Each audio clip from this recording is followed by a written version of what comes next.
안녕하세요. 저는 50대의 여성이에요.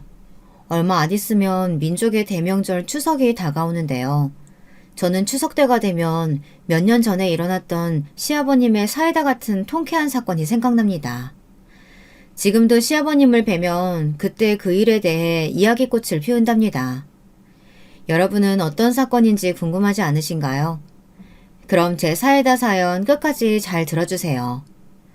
요즘은 전통의 효라고 하는 개념이 점점 사라지고 있는 추세인 것 같아 마음이 아픈데요. 저 역시 시댁이나 친정 부모님이 연로하셔서 여간 걱정이 되는 것이 아니에요. 다행히 저희 시아버지는 아직까지 특별히 아픈 곳은 없으십니다. 그저 기력이 좀 떨어지셔서 그렇죠. 올해 시아버님 연세가 83세이신데 아직도 혼자 사시면서 밭일을 소소하게 하고 계세요. 저희 가족들을 소개하지 않았네요. 저희 시댁은 시어머니께서 10년 전 암으로 돌아가셨고 시아버님만 해남 땅끝 마을에서 농사를 짓고 계세요. 주로 고구마를 하십니다. 그리고 시부모님은 3남 1녀를 두셨는데요. 저는 그 중에 맏며느리가 되겠네요. 이제는 저도 50대 후반이라 애들은 다 장성했고 다들 독립해서 제 할 일들 착실히 하고 살고 있어요. 제 남편이 맏아들이고 그 밑에 두 남동생이 있는데요. 다들 결혼해서 잘 살고 있습니다. 그리고 막내 아가씨는 결혼해서 미국에서 간호사로 살고 있어요. 저희 남편도 50이 될 때까지는 회사에서 죽어라 일만 하던 사람이었습니다. 그래서 저는 애들이 어릴 때 남편에게 도움 하나 못 받고 혼자 독방 육아를 할 수밖에 없었습니다. 그리고 애들이 학교에 들어간 뒤로는 학습지 선생님, 보험 영업 같은 일들을 해서 애들 학원비를 벌었습니다. 그러던 어느 날 남편이 저와 한마디 상의도 없이 회사를 그만둔 것을 알았어요. 그때는 정말 하늘이 무너진다고 해야 할까요? 정말 매일이 답답했습니다. 매달 받던 월급이 사라지니 당장 먹고 살 길이 막막했거든요. 생각해보세요. 제가 기껏해야 한 달에 200만 원 정도 버는데 그 돈으로는 애들 학원비 대기도 빠듯한 처지거든요. 그런데 가정 경제의 주축을 담당했던 남편의 수입이 하루아침에 없어지니까 눈앞이 깜깜하더라고요. 물론 남편이 그동안 회사에서 일하느라 고생한 거 저도 다 압니다. 하지만 남편이 퇴직했을 때 큰애는 대학생이었고 작은애는 고등학생이었어요. 그 애들의 등록금이며 사교육비만 해도 얼마나 많이 들겠어요.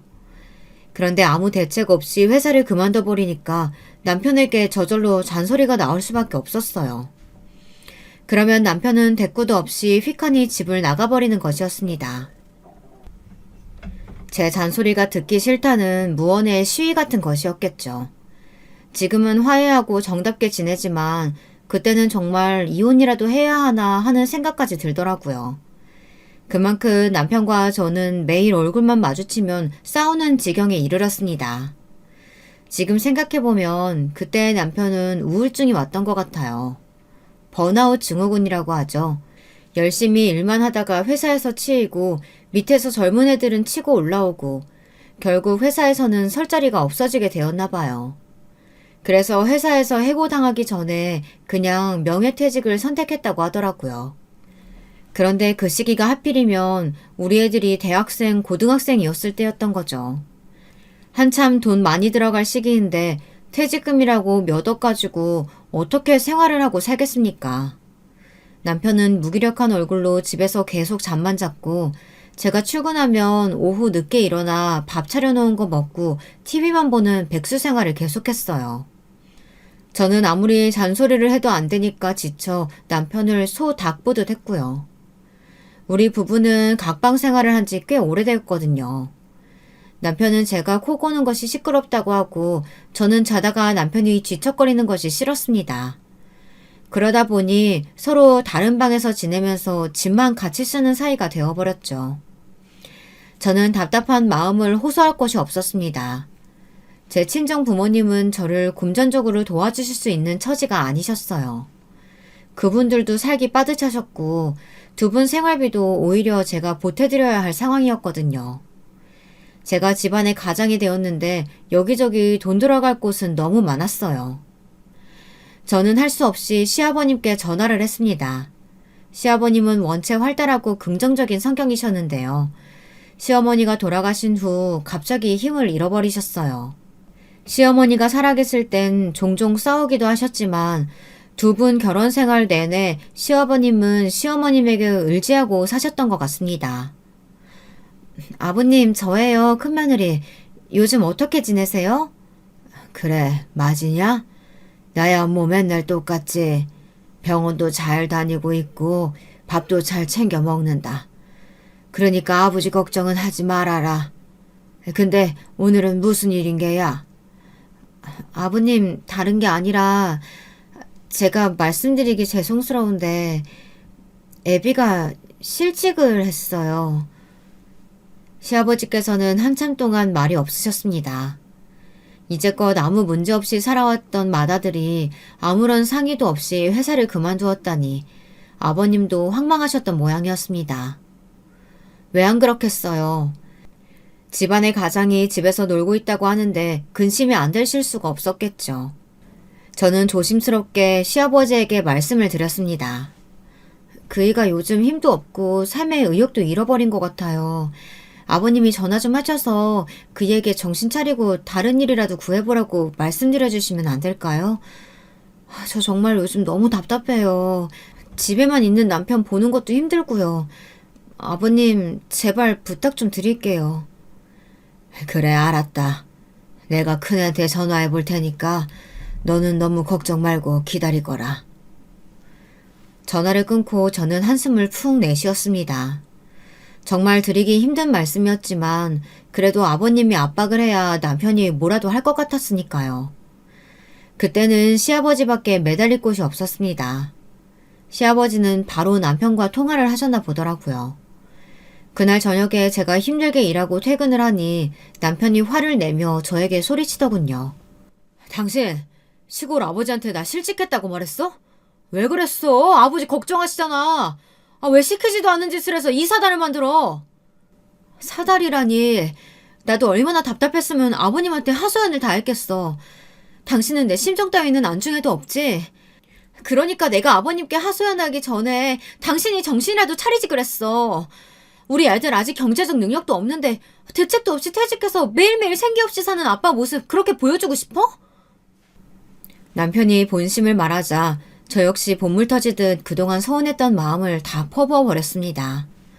남편은 그제야 뒤통수 맞은 듯 멍한 표정을 짓더라고요. 그 후부터 남편은 어디라도 재취직하기 위해 이리 뛰고 저리 뛰었습니다. 하지만 세상이 그렇게 녹록지 않았어요. 50이 다 된 명예퇴직자를 다시 써주는 회사가 어디 있겠습니까? 대한민국에 치킨집이 그렇게 많은 이유가 회사를 그만두고 치킨집부터 차리는 사람들이 많아서라는 우스갯소리 아닌 우스갯소리가 있다죠. 남편은 몇 달간 심각하게 자영업을 알아보기도 했습니다. 하지만 겨우 퇴직금 몇 억으로 차릴 수 있는 창업 아이템도 없었어요. 그리고 코로나 이후로 자영업자들이 넘쳐나는데 전쟁이 될까 하는 걱정도 있었고요. 대학교 졸업하고 한 회사에만 주구장창 다녔었던 남편은 다른 할 줄 아는 것도 없었습니다. 중간에 이직을 하던 뭐라든 자기 개발을 했어야 하는데 그럴 시간도 없이 그저 회사에 몸바쳐 일만 했었거든요. 요즘 애들처럼 계산이 빠르지도 않았고 이미 기억력도 깜빡거리고 있는 아저씨를 누가 써주겠어요. 남편은 매일 집에서 컴퓨터로 입사 원서를 쓰고 구직 사이트에 올려놓고 면접을 보러 다녔지만 취직에 번번이 실패했습니다. 남편은 면접을 보는 족족 다 떨어지자 술로 하루하루를 보내는 것이었습니다. 한 잔이 두 잔이 되고 한 병이 두 병이 되고 저는 그러다가 남편의 건강이 심하게 상할까 걱정이 되기 시작했어요. 저는 술을 먹으려는 남편을 막고 남편은 저 몰래 술을 마시려고 매일 신경전이 계속되었습니다. 그러다 지친 저는 다시 한번 시아버지에게 도움을 요청했어요. 그랬더니 시아버지는 남편을 호되게 혼내주셨습니다. 집안의 가장이라는 애가 말이야. 매일 술로 세월 보내려고 하면 어떡하냐? 그렇게 일자리 없으면 애비가 하는 고구마 농사나 와서 거들어. 나도 몇만 평 되는 밭 혼자 하려니까 힘들다. 그러니 네가 와서 애비도 도와주고 애비 밑에서 일해가지고 돈 벌어가면 되지 않느냐. 그걸로 우리 손주들 먹여 살리면 되지. 왜? 농사는 힘들어 못 짓겠어? 80 먹은 이 애비도 아는데? 이제 겨우 50인 네가 못한다는 게 말이나 돼? 시아버지의 호통소리에 남편은 또 그제야 뭔가 해결이 된 것 같았습니다. 남편은 당장 가벼운 짐을 싸고 시아버지가 계시는 해남의 시댁으로 내려갔습니다. 저와 남편은 그렇게 주말 부부가 되었죠. 주 5일간 남편은 아버님을 모시면서 해남에서 살고 토요일 아침에 집에 올라와 애들과 저와 함께 서울 집에서 지냈습니다. 남편도 50대가 되어 정직하게 땀을 흘리며 농사를 지어보니 우울증도 치료된 것 같았습니다. 사실 낮에 땀 흘려 일하면 밤에는 정신없이 쓰러져 자기 바빴을 거잖아요. 게다가 농사 지으며 햇빛을 많이 보니 남편은 점점 건강해졌습니다. 시아버지와 남편이 같이 지내니까 저도 아버님의 걱정을 덜게 되었고요. 처음엔 아버님이 요리를 하셔서 남편에게 밥을 차려주셨는데 남편이 슬슬 밥하는 법을 배워서 아버님께 밥을 차려드렸다고 합니다. 저는 주말마다 반찬을 바리바리 싸서 집에 왔다 다시 시댁으로 가는 남편에게 보냈습니다. 그러면서 꼭 시아버지께 전화해 남편과 함께 드시라고 당부했어요. 그러면 시아버지께서는 고맙다고 하시면서 저에게 애들 잘 챙기라고 말씀하셨습니다. 그래, 내 아들은 내가 잘 데리고 있으면서 사람 만들 테니까 넌 우리 손주들하고 잘 지내고 있어라. 반찬은 잘 먹으마. 네, 아버님 정말 감사해요. 아버님 덕에 그이가 정신 차린 것 같아서 저도 한결 마음이 놓이네요. 감기 조심하시고요. 남편은 시아버지 밑에서 농사를 배우며 농사에 새로운 판로를 열거나 농법을 바꾸는 등 교육을 받아가며 농사를 본격적인 사업으로 발전시켜 나갔습니다. 시아버지는 농사 지은 작물들을 도매로 농협에 넘기기만 하셨는데 다른 판로나 인터넷으로 팔리는 걸 보시고 굉장히 신기해 하셨습니다. 그런 게 요즘 말하는 스마트 농법이냐며 남편을 대견해 하시기도 했나 봐요. 시골 동네에 가니 50 초반이었던 남편은 동네에서 청년 대접을 받았다는 겁니다. 그러니 동네 할아버지 할머니들에게 이것저것 부탁을 받았대요. 그러다 보니까 남편은 점점 만능 수리공 비슷하게 변해갔습니다. 그것도 시아버지는 흐뭇하게 바라보셨고요. 그렇게 남편은 아버님도 모시고 살면서 아버님에게 월급도 받고 상부상조하며 늙음하게 부자간의 정을 쌓아갔습니다. 사실 남편의 두 동생들에게는 아직 남편이 퇴직했다는 것은 비밀로 했었어요. 남편이 동생들 보기 쪽팔리다고 하면서 꼭 비밀로 하라고 했습니다. 그 비밀은 언제까지 지켜질지 모르겠지만 저는 일단 알겠다고 했습니다. 큰 시동생은 S전자에 다니고 있었고 작은 시동생은 중소기업을 하나 운영하고 있어요. 도시락 유통회사인데 둘 다 남부럽지 않을 만큼 돈을 잘 벌고 있습니다. 큰 시동생은 아산에 있는 S전자 반도체 근처에 있는 신도시 아파트에서 살고 있었고요. 작은 시동생은 서울에서 살고 있었습니다. 두 시동생들이 막 결혼했을 무렵에는 시댁에 명절 때만큼은 잘 찾아오곤 했습니다. 그때는 조카들도 어렸고 시어머니도 살아계시던 때였기 때문에 동서들이 시어머님 눈치를 봤거든요. 하지만 10년 전 시어머니가 돌아가신 후부터 동서들은 점점 명절에 이 핑계 저 핑계를 대며 혼자 사시는 시아버님을 찾아뵙지 않았습니다. 저는 만면일에 도리를 다해야 된다는 생각에 이제까지 명절 때만큼은 시아버님을 꼭 찾아뵙고 이틀이나 사흘 머물다가 갔습니다. 힘들어도 시아버님에게 안부 전화도 꼭 드렸고요. 시어머니가 계실 때에는 몰라도 아버님이 혼자 사시다가 고독사라도 하실까봐 너무 걱정되었기 때문이에요. 시어머니가 돌아가시고 처음 1년간은 아버님도 넋을 잃고 지내셨습니다. 다 귀찮다고 하시면서 아버님도 시어머니를 따라 죽겠다고 가슴을 치셨습니다. 아이고 여보, 왜 그리 혼자 갔어? 날 남겨두고 가면 어떡하나? 난 어떻게 살라고? 아버님 고정하세요. 어머니도 마지막에 말씀하셨잖아요. 아버님 만나서 행복하셨다고요. 어머님은 끝까지 아버님 걱정만 하시다 가셨어요. 그러니까 아버님 얼른 힘내서 털고 일어나셔야 돼요. 넉넉히 집에만 계시던 아버님께 매일 전화드려 경로당에 나가서 친구분들과 어울려 지내시라고 부탁을 드렸습니다. 아버님은 제 의견을 받아들여 차츰 예전의 생기를 되찾아 가셨습니다. 그때는 힘들어도 한 달에 2번은 꼭 아버님 얼굴을 뵈러 갔었던 것 같아요.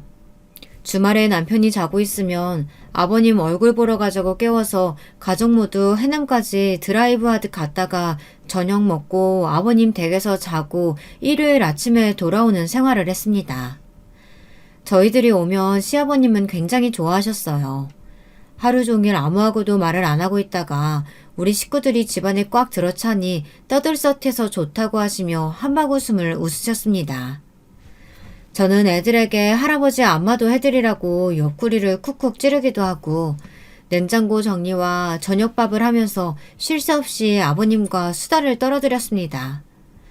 그렇게 6개월이 지날 무렵 저도 매번 아버님을 찾아뵙기 힘드니 동서들에게 전화해 순번제로 가자고 이야기를 했습니다.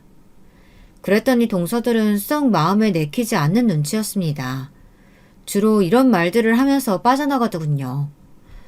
동서 나야, 아버님이 어머니 돌아가신 후에 영 기운이 없으시네. 서방님하고 둘이 주말에 좀 다녀오는 거 어때?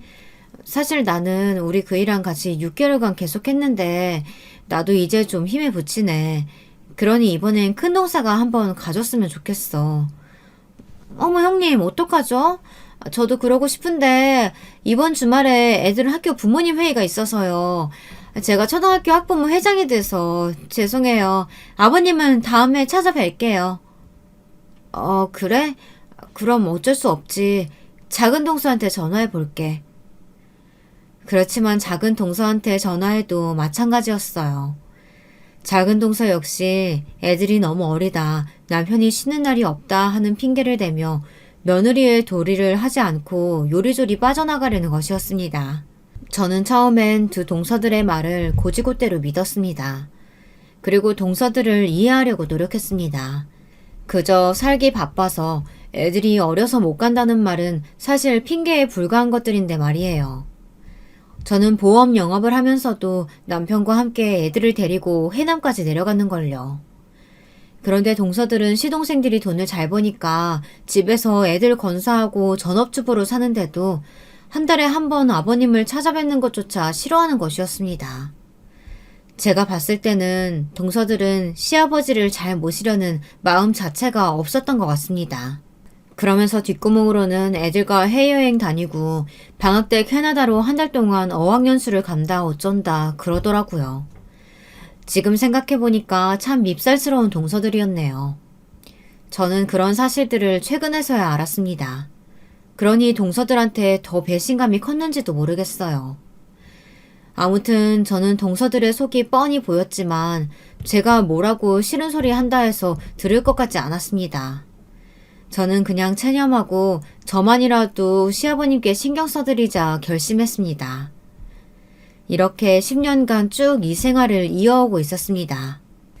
자꾸 얼굴을 보다 보니까 아버님도 저한테 잘해주시고 남편도 아버님 덕에 생기를 찾아가는 것이 느껴졌어요. 저는 그냥 그것으로 됐다고 위안 삼으며 만족하려고 했습니다. 저한테 그 일이 일어나기 전까지는 말이죠. 그 사건이 있었던 해는 마침 추석 무렵이었던 것 같습니다. 여느 때와 다름없이 저는 추석 명절을 지내려고 애들과 함께 해남으로 갈 준비를 하고 있었어요. 이번에 가면 명절 음식도 음식이지만 아버님께 기운나는 보양 음식을 해드리려고 했거든요. 아버님께 해드릴 음식, 재료, 장본 것들도 챙기고 아버님 관절에 좋은 약이나 선물 같은 것들도 챙겼습니다. 그렇게 짐을 챙기다 보니 꽤 무겁더라고요. 남편은 올라오지 말고 해남에서 있으라고 했습니다. 그리고 애들 둘에게 캐리어를 끌게 하고 제가 운전을 해 시남의 시댁으로 가고 있었습니다. 차 안에서 애들은 저희들 삼촌들에 대한 이야기를 하더군요. 저는 듣지 않은 척 했지만 애들의 이야기는 놀라운 것이었습니다. 사촌들끼리 무슨 단톡방을 만들었는데 거기서 조카 애들이 이번 명절에 뭘 하냐는 것이 화두로 올랐었던 모양이에요. 다들 이번 추석 명절에 뭐해? 해남 할아버지 댁에 올 사람은 없나? 우리는 동남아로 여행 가는데. 우리도 가는데. 형네는 어디로 가? 우린 보라카이. 와, 우리는 베트남 가는데. 좋겠다, 보라카이. 거기 바다 엄청 좋다면서? 베트남도 맛있는 거 많이 먹고 올 수 있잖아. 나는 거기가 더 부러운데? 말없이 카톡에 올리는 단톡방을 보고 있던 작은아들이 갑자기 저에게 이런 푸념을 하는 것이었습니다. 우리는 왜 명절마다 시아버지가 계시는 해남으로만 가야 하느냐고요. 제 사촌 동생들은 명절 때마다 시댁에 안 가고 해외여행만 다니는 것이 부러웠던 모양입니다. 저는 작은 아들을 엄하게 타일렀어요. 그런 말 하면 안 된다고요. 할아버지 찾아뵙고 인사드리는 게 자식과 손주의 도리라고 말이에요. 그러면 삼촌들은 할아버지 자식 아닌 거야? 이런 건 불공평하잖아. 우리 아빠는 맏아들이라는 이유로 할아버지 모시고 사는데 삼촌들은 이제껏 할아버지한테 도움 같은 거 드리는 걸 본 적 없잖아. 엄마는 그렇게 생각하지 않아요? 큰애는 동생에게 눈치를 주며 조용히 있으라고 했지만 작은아들은 멈추지 않았어요. 그동안 쌓여있던 그애의 불만이 한꺼번에 터져나온 것이었습니다. 솔직히 저희 아들도 명절 때마다 대학생 친구들과 해외여행 가고 싶었겠죠. 중학생만 돼도 명절에 할머니, 할아버지 찾아뵈러 가지 않는 애들이 많다고 하던데 우리 애들은 그래도 착한 편이었습니다. 그때까지도 아무 불평 없이 따라다녔으니까요. 그래, 맞아. 엄마도 너랑 같은 생각이야. 하지만 작은아버지에게 억지로 오라고 강요할 수는 없는 거잖아. 작은아버지들도 생각이 있으면 할아버지한테 늦게나마 효도할 날이 오겠지. 우리는 신경 쓰지 말고 우리 할 도리나 다 하자. 그게 맞는 거라고 생각해, 엄마는. 할아버지도 너무하셔. 다 갖춘 아들인데 우리 아빠한테만 엄하신 것 같아. 다른 아들들한테도 잘못한다 싶으면 혼도 내시고 호통 치셔야 되는 게 부모잖아요. 저는 작은아들의 논리정연한 말에 할 말을 잃었습니다. 아이들의 눈에도 보였던 것입니다. 그동안 시동생과 동서들의 비열한 말과 행동들이 말이에요. 제 작은아들도 그들의 행동이 이치에 안 맞고 불합리하다는 것은 다 알고 있었던 거예요. 작은아들은 그걸 속 시원하게 말하지 못하고 이제껏 끙끙 앓았던 모양이었습니다. 안 되겠다고 생각한 저는 방법을 바꿨습니다. 작은아들을 달래기 시작한 거예요. 그래, 아버지한테 말하고 이번에는 작은아버지 가족들한테도 할아버지 댁에 다들 오라고 연락해보자. 그러면 됐지? 불만 없지? 준호, 너 행여라도 할아버지 앞에서 버릇없이 이런 말들 하면 안 돼? 그랬더니 작은아들은 입을 오리처럼 내밀면서 불퉁하게 알았다고 대답했습니다. 아직도 작은아들의 마음속은 불만으로 가득한 것 같았습니다. 언젠가부터 동서들이 명절에 아버님 집으로 오지 않자 그 애의 마음속에 싹트기 시작한 불만들은 빠르게 저한테도 전염되어 갔습니다. 그동안은 저도 참고 신경 쓰지 않으려고 했지만 점점 동서들과 시동생들의 행동이 도를 넘어서고 있다는 것을 알게 됐습니다. 예를 들어 말하면 이런 일이 있었어요. 막내 시동생이 어느 날 시아버님을 찾아와 제 남편과 둘째 형 모르게 돈을 좀 달라고 했다는 거예요. 그때는 제 남편이 아직 회사에 다닐 때였기 때문에 남편은 그 사실을 전혀 모르고 있었더라고요. 시동생은 도시락 유통사업을 하고 있는데 직원들 월급이 밀려있다고 하면서 아버님께 1억 원만 달라고 사정을 했다고 합니다. 아버님은 막내 아들이 치근한 마음에 아무 생각 없이 1억을 빌려주셨고요. 그때 막내 시동생은 사업이 정상화되면 갚겠다고 철석같이 약속을 하고 돈을 가지고 뒤도 안 돌아보고 가더라는 겁니다. 아버지 고마워요. 역시 아버지밖에 없어요. 제가 사업만 잘 되면 이까짓 1억 금방 갚아드릴게요. 아버지, 막내 아들 믿으시죠? 그래, 너무 걱정 말고 얼른 돈 많이 벌 생각이나 해. 직원들 월급 주고 다음 달에 더 많이 벌면 되지. 갚는 건 천천히 갚아도 된다. 신경 쓸 거 없어. 시동생은 이렇게 허세를 떨면서 아직도 그때 1억을 갚지 않았다는 거였습니다. 시아버지의 선의를 이용해서 그 후로도 막내 시동생은 몇 번이나 아버님에게 2천만 원, 5천만 원씩 빌려갔다는 거예요. 그러면서 이번에 뻔뻔하게 그 사실이 드러나자 시동생은 이렇게 말했다네요. 아, 어차피 아버지 돌아가시면 다 똑같이 상속해야 되는 돈 아니야? 그거 좀 당겨 썼다고 형들이 나한테 뭐라고 할 건데. 나중엔 이 말을 듣고 저는 뒷목이 당겨 작은 동서에게 전화를 걸어 따졌습니다. 그랬더니 작은 동서라는 여는 더 당당하게 말하는 것이었어요. 아버님 재산은 다 똑같이 분배하는 게 맞다고요. 아니 세상에 그런 불공평이 어디 있나요. 아버님을 모신 적도 없고 하다못해 명절에도 코빼기 한 번 안 비치고 지들끼리 놀러 다니기 바빴던 시동생네가 아니었냐고요. 그런데 아버님의 재산 문제를 가지고는 똑같이 나눠야 한다고 침을 튀기며 항변하는데 그 꼬라지들이 보기 싫었습니다. 여러분들이 제 입장에 처하면 어떠시겠어요? 어쨌든 저는 이번에는 그냥 넘어가지 않아야겠다고 마음속으로 이를 갈았습니다. 시어머니가 돌아가시고 나서 제가 동서들에게 잔소리 같은 말 하기 싫어 그냥 놔뒀던 게 화근이었던 것 같습니다. 엄연히 집안에 시아버님이 계시는데 효도라고는 하지 않고 자기들 멋대로 해외여행만 다니는 그 인간들에게 이번엔 한번 호되게 일침을 놔줘야겠다고 생각했습니다. 이런저런 심란한 생각들을 하다 보니 어느새 해남에 도착해 있었습니다. 저는 차에서 내려서 애들에게 할아버지께 먼저 인사드리라고 말했습니다. 남편은 시댁 대문 앞에 서서 저를 기다리고 있더군요. 남편은 저의 얼굴을 보자 반가워하면서 물었습니다. 아유, 당신 오느라 고생 많았지? 뭘 이렇게 많이 싸가지고 왔어? 여보, 내가 할 얘기가 있어. 아버님께 인사 먼저 드리고 당신 작은 방으로 가서 나 좀 봐요. 제가 웃지도 않고 굳은 얼굴로 남편에게 말하자 남편의 얼굴에 불안한 기색이 떠올랐어요. 무슨 일이냐고 꼬치꼬치 묻는 남편을 뒤로하고 저는 아버님께 인사를 드렸습니다. 아버님 잘 지내셨어요? 이랑 저 좀 드릴 말씀이 있어서요. 저희들이 먼저 의논 좀 나누고 나중에 아버님께 말씀드릴게요.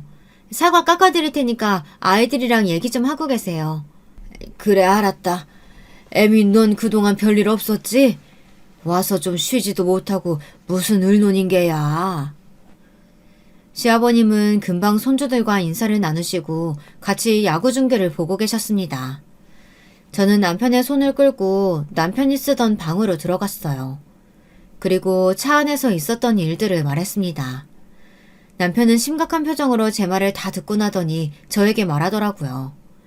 안 그래도 그동안은 첫째로서 실직한 것이 쪽팔려 동생들에게 바른 말을 하지 못했는데 지금 생각해보니 그게 잘못된 것이었다고요. 그래, 당신 말이 맞아. 우리 아들까지 그런 불편한 기분 느꼈다면 뭐가 잘못 돌아가고 있는 거겠지.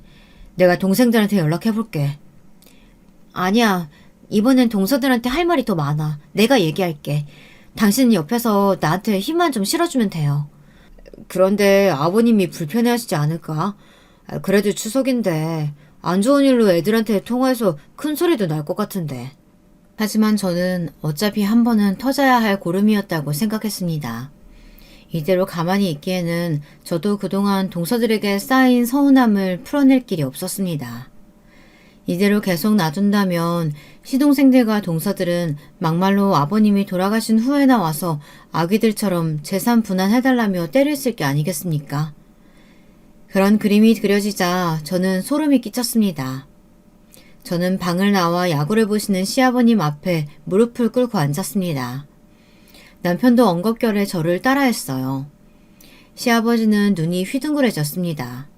저의 돌발 행동에 많이 놀라신 것 같았습니다.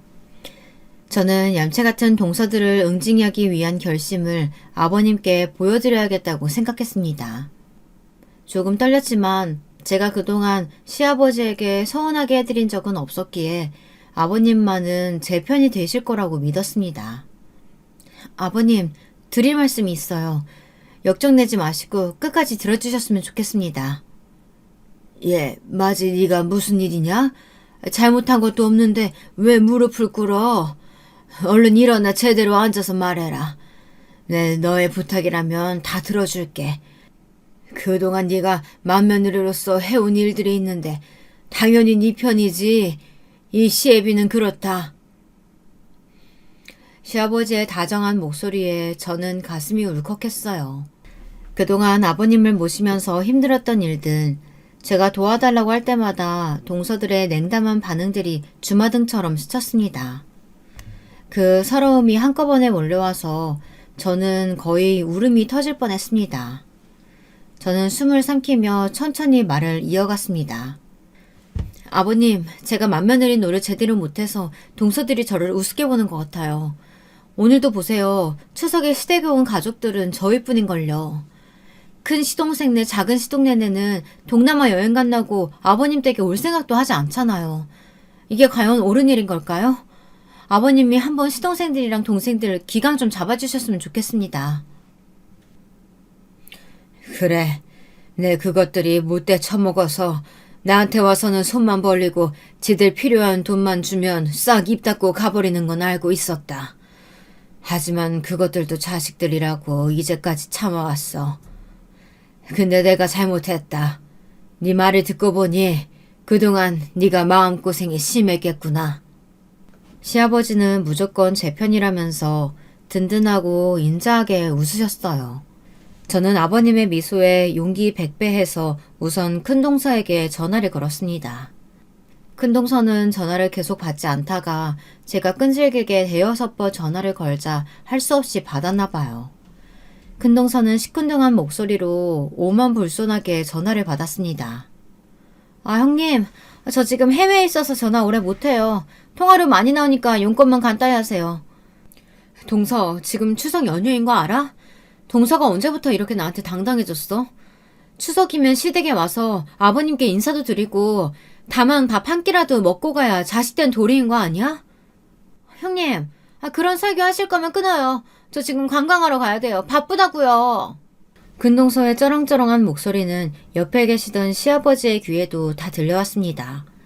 시아버님은 정말 분기가 탱천하신 것 같았습니다. 저에게서 수화기를 낚아채시더니 까랑까랑한 목소리로 소리를 지르셨습니다. 작은 애 너 이년, 어디니 형님한테 이렇게 오만방자하게 굴어? 네 시애비가 뒷방 늙은이라고 지금 무시하는 거냐? 아버님 옆에 계셨어요? 여보, 형님이 지금 아버지 댁에 계신 거야. 어떡해. 당신이 좀 전화 좀 받아봐. 큰동서는 크게 당황해서 큰 시동생을 불러댔어요. 시동생이 전화를 넘겨받아 시아버지께 따지지 말라는 것이 제 뒤에 똑똑히 들려왔습니다. 아니 아버지, 저희들 매번 명절 때 해외여행 가는 거 모르시는 것도 아닌데 왜 전화하셨어요? 추석 지나고 제가 따로 찾아뵐게요. 이번에 안 그래도 아버지께 부탁드릴 게 있어서 가보려고 했어요. 오냐, 너희 싸가지 없는 것들은 돈 필요할 때만 이 애비 찾지? 명절 때마다 꼬박꼬박 찾아오는 건 첫째네 식구뿐이었어. 이번엔 이 애비도 못 참겠다. 둘째 너랑 막내 그놈의 새끼들 지금 당장 해남으로 와라. 지금 당장 안 오면 이 애비 200억 재산 너희들 한 푼도 못 줘. 다 네 형한테만 줘버릴 테니까 그런 줄 알아라. 아버지! 남편과 저는 깜짝 놀랄 수밖에 없었습니다. 저희 시아버지는 고구마 농사만 하시는 분인데 갑자기 툭 터진 200억이란 숫자에 놀라 자빠질 뻔했습니다. 시아버지는 의기양양하게 웃으시면서 얼른 막내동서에게 전화하라고 저를 재촉하셨어요. 저는 얼떨떨한 얼굴로 막내동서에게 전화를 했습니다. 막내동서네 역시 이미 동남아 여행에 가 있는 것이었습니다. 그러니 막내동서도 제가 전화한 것이 반갑지 않았을 테죠. 여보세요? 형님이 웬일이세요? 저희들 바쁜데 지금 해외여행 와 있거든요. 이번에는 제가 말할 사이도 없이 시아버지께서 똑같이 수화기를 낚아채 가시더니 작은 동서에게 말씀하시는 것이었어요. 이것들아, 네 시애비가 가만히 참고 있으니까 가만히로 보이더냐? 너희들도 마찬가지야. 둘째 내한테도 말했지만 너희들도 지금 당장 해남으로 오지 않으면 이 애비 200억 재산은 너희들한테 한 푼도 못 준다. 알았냐? 알았으면 막내 그놈의 새끼한테 전해. 이번이 마지막 기회라고. 안 오면 그동안 네 남편한테 준 돈들 다 강제 회수 들어갈 거다. 안 돼요, 아버님. 끊지 마시고 잠시만요.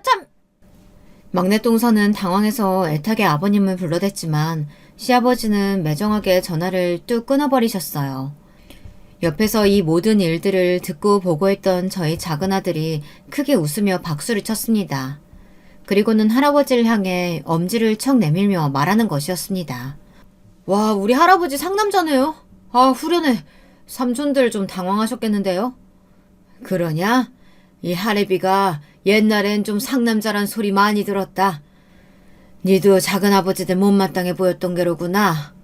할애비가 이제 교통정리 싹 다 했으니까 너희들은 아무 말 말고 굿이나 보고 떡이나 먹어라. 제가 몇 년간 고민했던 사안을 아버님은 이렇게 한방에 해결해 주셨습니다. 역시 우리 시아버지는 해결사 같은 면모가 있으신 것 같았습니다. 남편은 자기 아버지가 이런 분인 줄은 몰랐던 것 같습니다. 남편은 의문이 가득한 눈으로 쪼글쪼글 주름진 시아버지의 눈을 한참 동안 바라보다 무겁게 입을 열었습니다. 아버지, 200억이라니 그게 무슨 말씀이세요? 아버지 그냥 해보시는 말씀이죠? 둘째 셋째가 하도 괘씸하니까 아버지 그냥 거짓말로 퉁치시려고 그러시는 거죠? 왜, 거짓말 같아? 안 믿기냐? 너야말로 애비가 누군지 잘 모르는 것 같구나. 이 애비가 언제 허튼 소리 하는 거 봤더냐? 시아버지는 씩 미소를 지으셨습니다. 그 미소가 꼭 장난꾸러기 같아 저는 풋 헛웃음이 나왔습니다. 아버님은 저희 부부를 앉혀놓고 그 재산의 경위에 대해 설명해 주셨어요. 시아버지가 말씀해 주신 200억에 대한 스토리는 이런 것이었습니다. 저희 아버님이 처음부터 해남에서 고구마 농사를 지으신 것은 아니었습니다. 시아버지는 젊었을 적 농사밖에 모르시던 시아버님의 부모님 댁에서 농사가 싫다고 도망쳐 나오셨다고 합니다. 그 후 서울에서 쌀 배달이며 연탄 배달 등 안 해보신 일이 없으셨다네요. 그렇게 고생하시면서 악착같이 돈을 모아 그 당시 뻘밭이었던 강남 땅을 사들이셨던 것입니다. 그리고 강남의 아파트 붐이 일어날 때쯤 시아버지는 한 건설사 사장을 만나 그분을 믿고 아파트 분양을 맡으셨대요. 그때 부동산 시장이 호재뿐이었잖아요. 그러다 보니 아버님은 아파트 건설사와 손을 잡고 아버님의 땅에 아파트를 지으셨던 거예요. 그렇게 아버님은 강남 땅 뻘밭에서 기적을 이뤄내셨던 것입니다. 아버님은 그 후로도 어디에 부동산 호재가 있다는 소문남 나면 그쪽 건물을 올리고 계속 돈을 벌어들이셨어요. 그래서 지금까지 건물 세 채와 현금만 해도 200억이 넘는 재산을 가지고 계셨던 것이었어요. 시아버지는 이렇게 말씀하셨습니다. 내가 죽으면 첫째 네가 다 가져가거라. 네가 너무 마음이 약해서 큰일이다. 내가 죽고 난 뒤 네 동생들이 악어 새끼들처럼 내 유산 다 꿀꺽해버릴까봐 걱정됐었어. 그래서 내 재산에 대한 건 비밀로 했었던 게야. 근데 그 둘째 셋째 그 싸가지 없는 놈들이 그동안 너 모르게 이 애비한테 알랑방귀 끼면서 2천 3천 가져다가 이번에 막내 놈은 글쎄 1억 원을 달라고 하지 뭐겠냐. 내 그것들 꼬라지를 참고 두고 보다가 이젠 놓을 때가 된 것 같다.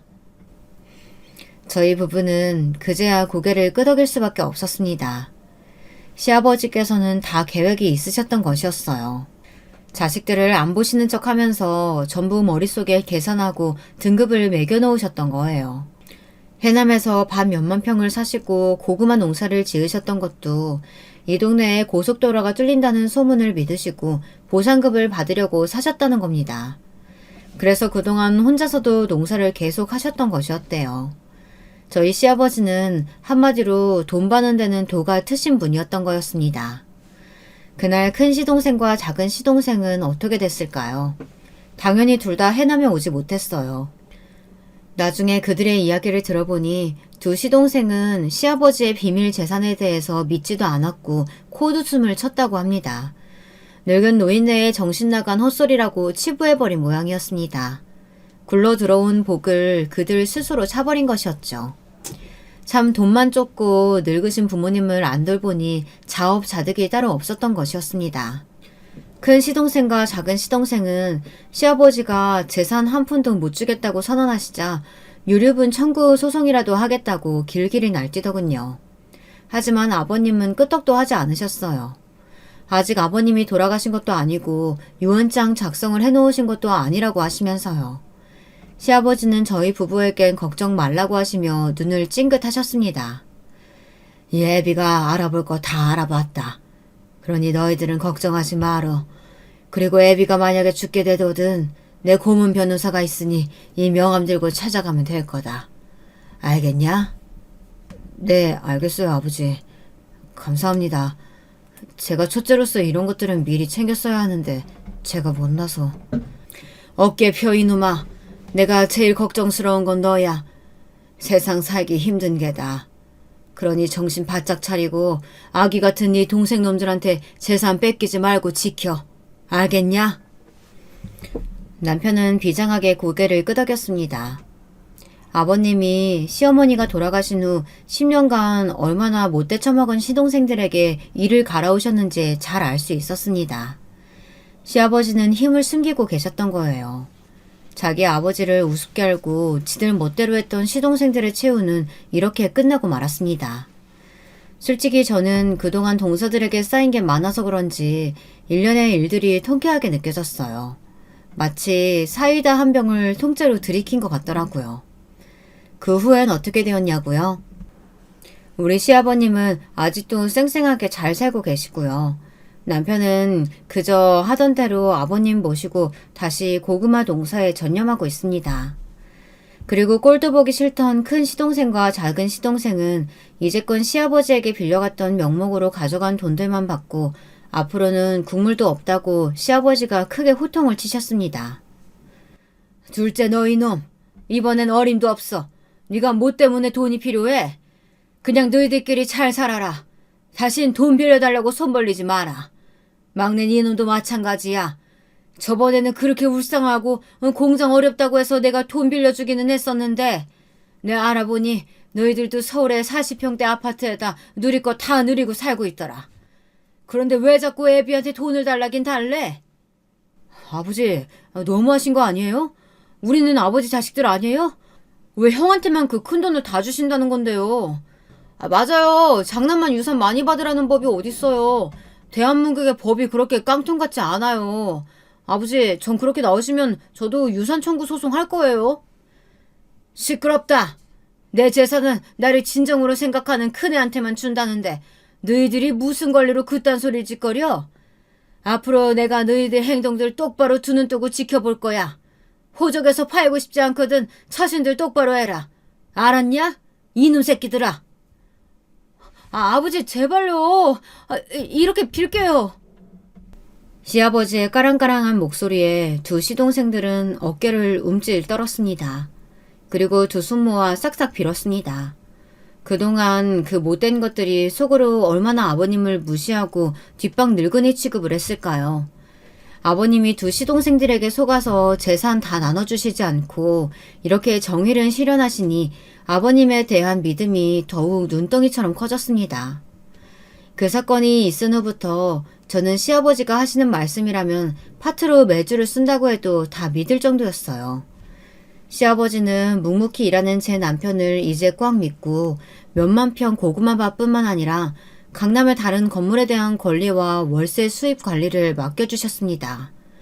제 남편도 이제 소위 말하는 건물주가 된 것이었죠. 저는 이러한 행운이 믿기지 않아 지금도 볼을 가끔 꼬집어보고는 합니다. 시아버지는 제가 힘들게 보험 영업하는 것을 불쌍하게 여기셨다고 예전부터 그만두라고 하셨거든요. 하지만 저는 아직도 보험 영업하는 것이 힘들지 않아 그 일을 그만두지 않았습니다. 다만 예전처럼 아등바등 살지는 않고 있어요.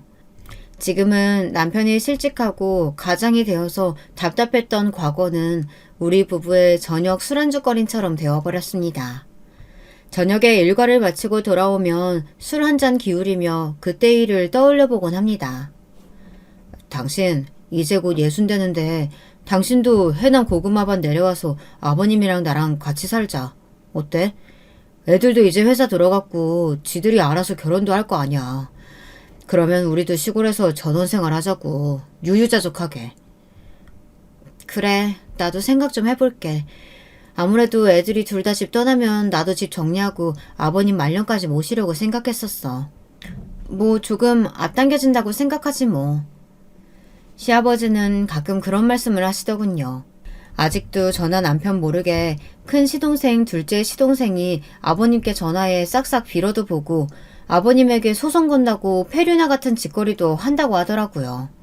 그 말을 들을 때마다 저는 소름이 오싹 끼칩니다.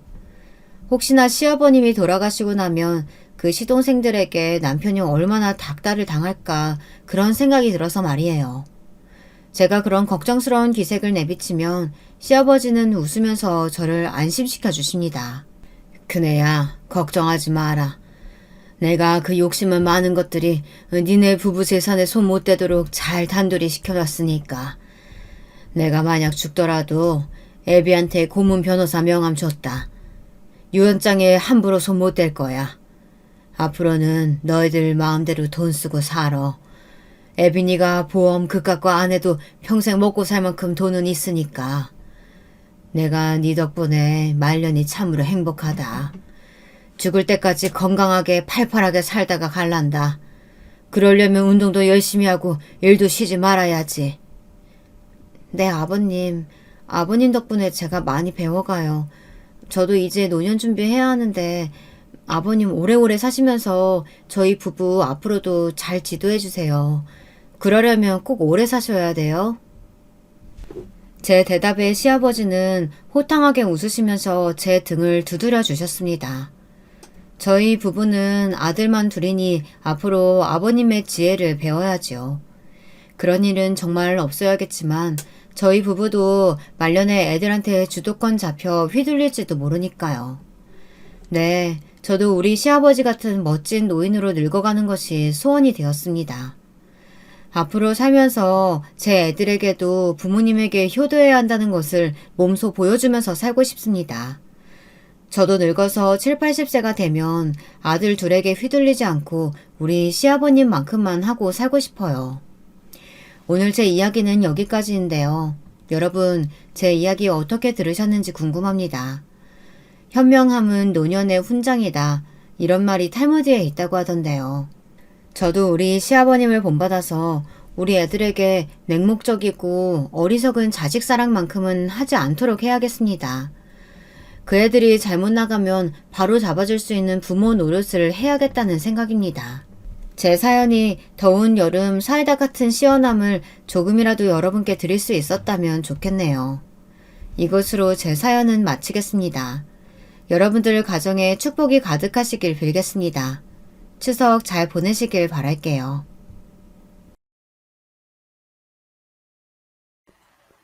안녕하세요. 저는 올해 꽤나 많은 부침을 겪은 끝에 마음의 평화를 찾게 된 30대 주부예요.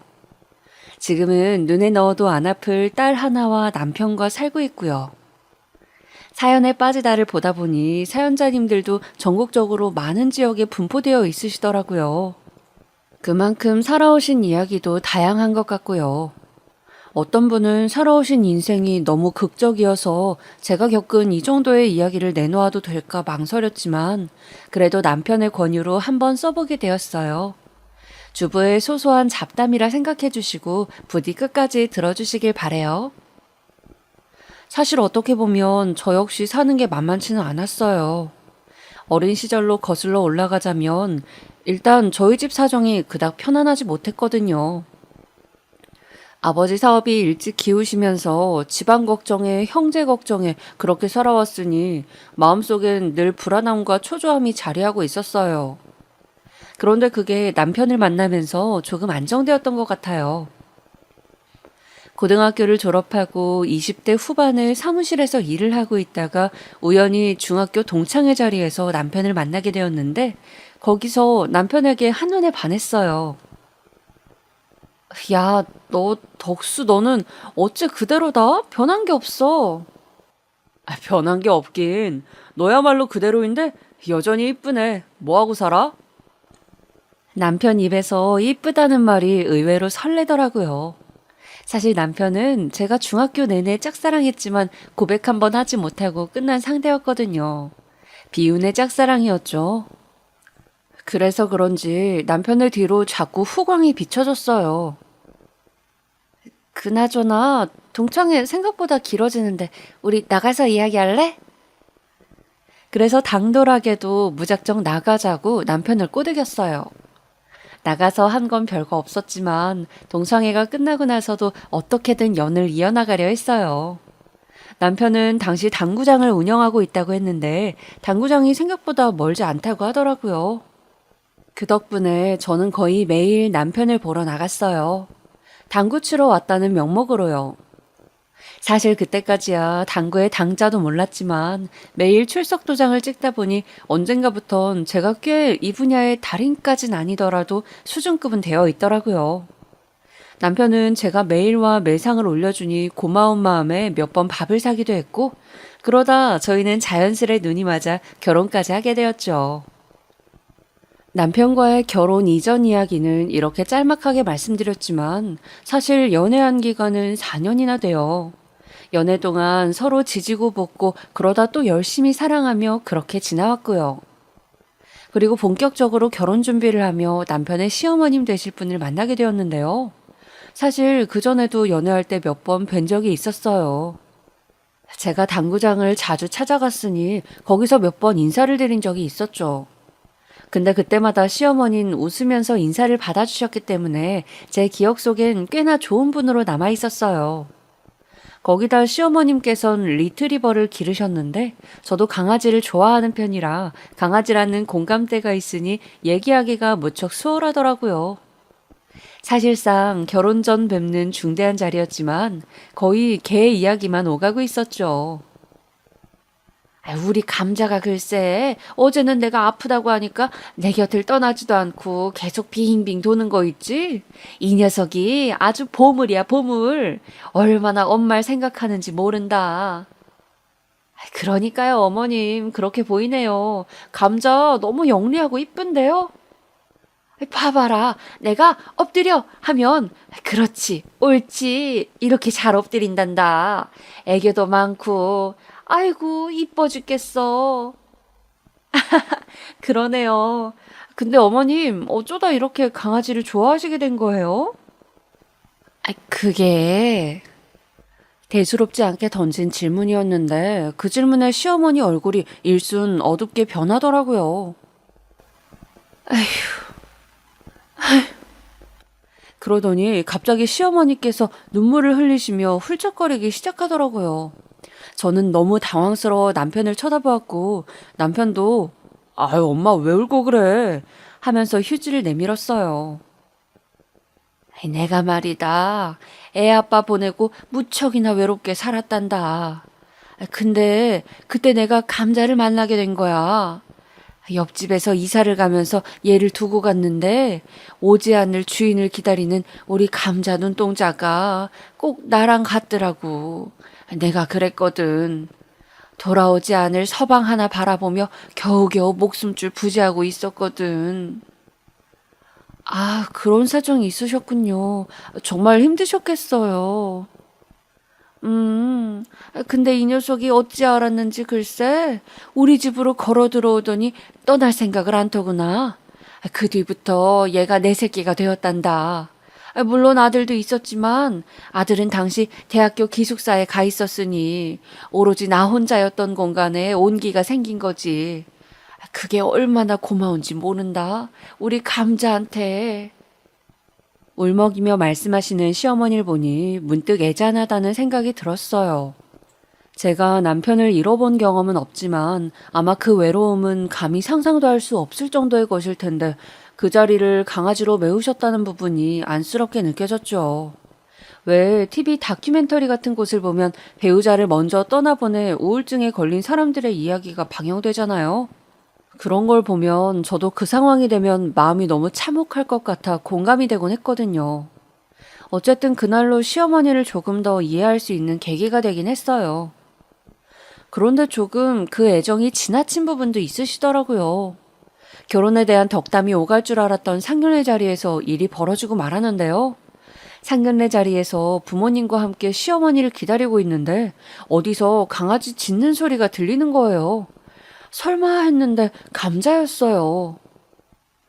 어머니 감자도 왔네요. 데리고 왔단다. 죄송해요, 사돈어른. 저희 강아지를 맡길 데가 없어서 어쩔 수 없이 같이 왔네요. 괜찮으시죠? 아유, 네, 그럼요. 얼른 앉으세요. 배고프시죠? 음식 뭐로 드실까요? 네, 근데 잠시만 우리 애 간식 좀 주고 올게요. 밖에 묶어놔서. 저희 엄마는 일단 어색한 분위기를 감추기 위해 다른 화제로 곧바로 넘어가셨지만 시어머니는 감자를 밖에 묶어놓은 게 신경이 쓰이시는지 종종 나가 감자를 확인하고 오더라고요. 종업원들한텐 우리 감자 잘 부탁해요 라고 애걸하시면서요. 사실 아무리 강아지가 각별하다 해도 상견례 자리에까지 데려오는 건 조금 그렇지 않나요? 뭐 물론 맡길 데가 없으시다니까 이해했어요. 제가 개를 안 키워봤으니 그 심정을 모를 수도 있고요. 근데 저희 엄마는 사실 강아지를 특별히 좋아하시는 분이 아니라 나중에 시어머니를 두고 이런 말씀을 하시더라고요. 나는 사돈이 아무리 그래도 장례식장에 개를 데려올 줄은 몰랐네. 그치. 나도 놀라긴 했어. 그래도 우리 시어머니가 힘드셨을 때 강아지 덕분에 우울증도 극복하시고 잘 살 수 있게 되셨대. 그래서 자식처럼 애정이 각별하신가 봐. 시어머니에게 들은 이야기가 있던지라 그 자리에서 시어머니 편을 들었지만 솔직히 그때까지만 해도 시어머니의 강아지, 감자가 저희의 신혼생활을 방해할 거란 생각은 못했습니다. 근데 예상은 보기 좋게 빗나갔고 어머니의 애완견이 저의 행복해야 할 신혼생활에 문제가 되고 말았죠.